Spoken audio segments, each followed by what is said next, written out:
Greetings everyone and welcome back to another video. The Grand Army of the Republic was made up of almost entirely that of clones from Jango Fett, programmed and raised to be the most effective, efficient, and loyal super soldiers. The clones were one of the things that gave the Republic the true edge in their war against the Separatists and the droid army. They also played a major crucial role in the Great Jedi Purge, and the ushering in of a brand new order to the galaxy, as the clones slowly gained the trust of their Jedi commanders before the programming of Order 66 finally was initiated and they turned on them instantaneously. Though despite having a very involved hand in their creation and programming, Darth Sidious himself never truly trusted the clones. He knew that they would have an order that would alter their characteristics to serve him and him alone, and as a result of that, the Republic that he would now control. But he also likely knew of the other orders that they had implemented into their very minds that would have them turn against him too. Sidious knew that even though the clones were trained and essentially programmed to be loyal only to him, they still did have a modicum of free will, and so he never trusted them fully, and even somewhat disliked them. Similarly to many Jedi, he viewed them as less than human. His dislike for the clone troopers was cemented by the clone trooper Fives during the Clone Wars arc, when Fives discovered his own inhibitor chip and attempted to unravel the grand plan of Sidious. All of his plans were nearly undone by a clone. All of Sidious's plans would have come crashing down, not because of the Jedi or the Great Force, but because of a single, unlucky clone trooper. So he was quick to replace the clone army when it came time for the Empire to eventually rise. However, there was one single clone trooper that Palpatine actually did trusted him so much that he became a captain in his personal royal guard. And in today's video, we will be talking about that clone trooper. The content from today comes from the novel Lords of the Sith, which is canon, as we enter when the Emperor and Vader, as well as a handful of Royal Red Guards, are shot down as they were on their way to assess the growing resistance and political tensions on the world of Ryloth. Luckily, Vader was able to stabilize the ship and land as safely as he could, though only 2 of the Red Guards ultimately would survive the crash. After avoiding many dangers, the 4 of them found themselves marching through the Ryloth wilderness on their way to the Imperial outpost that was nearby. We learn of this clone trooper whenever they finally stop to rest and make camp for the first night. This is how the passage from the novel goes from Darth Vader's perspective. The captain of the Royal Guard sat on the ground across from them. "You should remove your helmet, Captain," the Emperor said. "It must wear on you to have that on all of the time."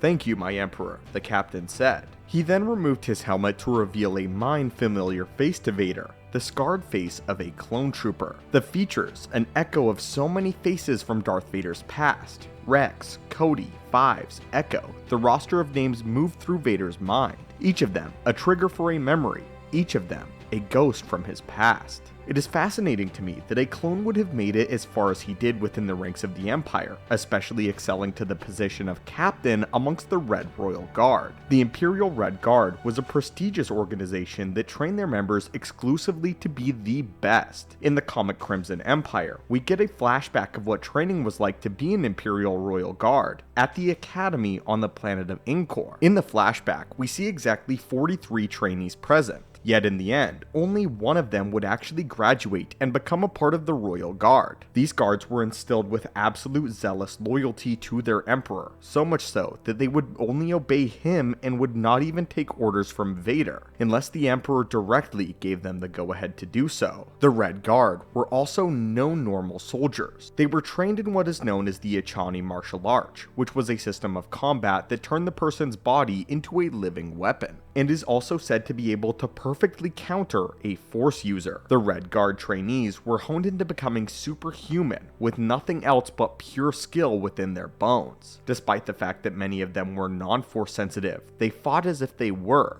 Night and day, they were drilled, and often dueled each other with punishment of failure, often being death. For every class of Red Guards, the Emperor would make an appearance to them, find the one that was best among them, and have that one duel Lord Vader one-on-one in front of the other trainees. No matter how many came before him, obviously, none were ever a match for the skill of Vader, and he would kill them all in the end.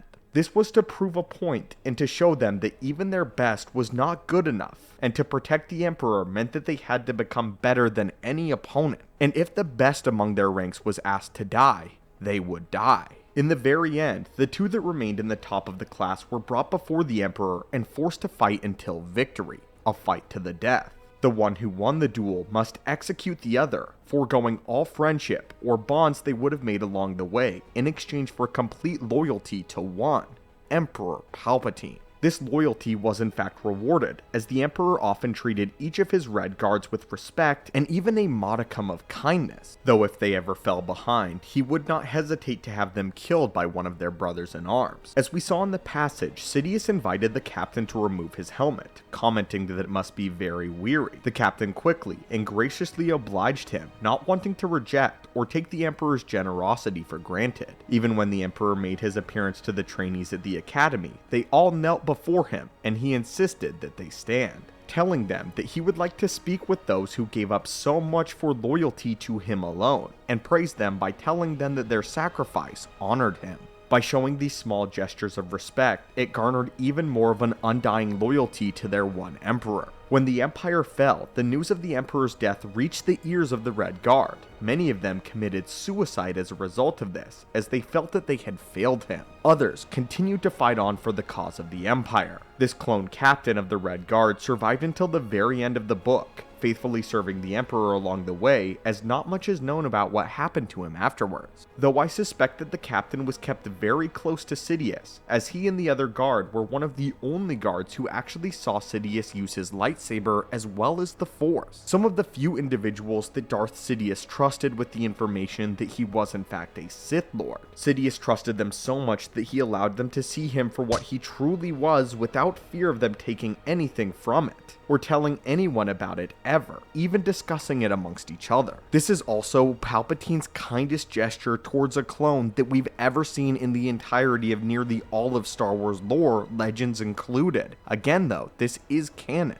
and this is likely the only clone trooper that Palpatine ever trusted. Not only did he trust him, but he trusted him with his life. It is unclear what exactly was so special about this clone trooper, whether or not he was closest to Jango Fett, and was a near-perfect specimen trained from birth specifically to be a Red Royal Guard when Sidious rose to power, or if he was more of a commonplace clone trooper that proved himself in battle time and time again. But what we can confirm though, is that this is one of the most skilled and powerful clone troopers that will ever appear in Star Wars canon, standing to the left of Sidious himself, as well as the only clone trooper that Sidious ever trusted with his life, and the only one that he ever liked.